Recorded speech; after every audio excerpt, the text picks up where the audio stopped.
Payg'ambarimiz alayhissalom sahoba ikromlarga tildan ehtiyot bo'lishlikni aytdilar.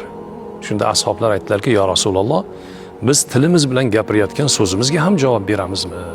Deganda Rasululloh aytdilarki, "Ey seni onang yo'qotib qo'ygur, insonni do'zaxga yuz tuban qulashiga tili sababchi bo'ladi", deb Payg'ambarimiz alayhissalom tilga e'tibor berishligimizni aytdilar. Inson bilmagan holatda til bilan juda ko'p narsalarni sodir qilib qo'yadi. Buni bir misolini aytsak, bu g'iybat.